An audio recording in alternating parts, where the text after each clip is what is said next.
तपाईहरुलाई स्वागत गर्न चाहन्छु फेरि पनि सजिलो किचनको अर्को एउटा नयाँ भिडियोमा। आज चाहिँ मैले रिक्वेस्ट गरेको भिडियो मोमोको झोल अचार लिएर आएको छु र बनाउन अति नै सजिलो र छिटो पनि बन्ने यो अचार। यदि तपाईहरुलाई मन पर्यो भने पक्कै पनि भिडियोलाई लाइक शेयर च्यानललाई सब्स्क्राइब गर्नु भएको छैन भने सब्स्क्राइब पनि गरिदिनुस् र कसरी सजिलो तरिकाले यसलाई बनाउने हो बनाएर तपाईहरुलाई म देखाउने छु।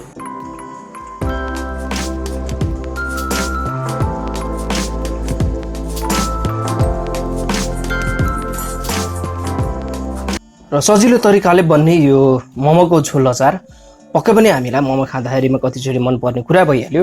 र जसलाई बनाउनको लागि सुरुमा एउटा भाँडा बसालौं र तेल अलिकति यसमा राखिदिउँ। तेल मजाले तातियोस्।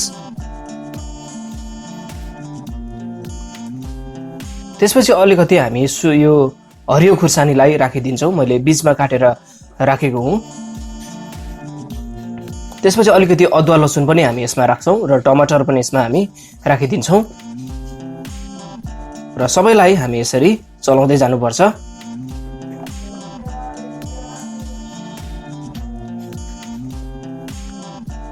यसपछि अलिकति बेसार यसमा राखिदिउँ।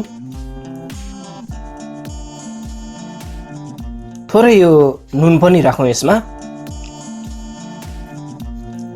र अलिकति यो रातो खुर्सानीको धुलोलाई पनि हामी राखिदिन्छौं र यसलाई यसरी चलाइदिउँ।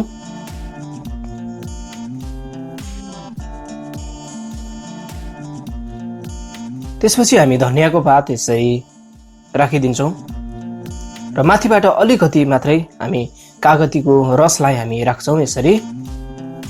र यसरी सामग्रीहरू सबै राखिसकेपछि हल्का यसरी चलाएपछि लगभग यो चाहिँ तयार भइहाल्यो। अब चाहिँ हामी भटमासलाई पिस्न गइरहेका छौं। मैले मिक्सरमा यसरी भटमासलाई भुटेर राखेको हुँ र यसलाई राखिदिए। त्यसपछि यो तिलको धुलो र धुलो भएन भने त्यतिकै राख्दा पनि हुन्छ। र यसरी सबै सामग्रीहरू राखिसकेपछि अब चाहिँ हामी यसलाई पिसिदिने छौं।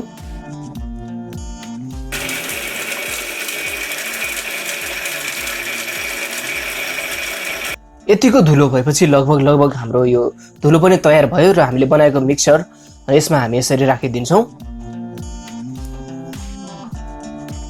र अचारको लागि अलिकति झोल भएको कारणले गर्दाखेरि थोरै हामी पानी पनि यसमा राख्छौं र पानी तपाईहरुलाई कतिको झोल मन पर्छ त्यो अनुसार राख्नु भए हुन्छ, तर धेरै चाहिँ हामी राख्दैनौं।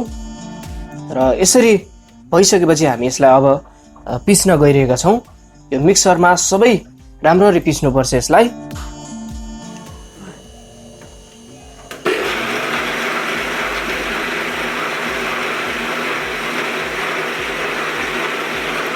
र बीचमा यसरी पनि देख्न सक्नुहुन्छ कति मजाले पिसिरहेको पनि छ।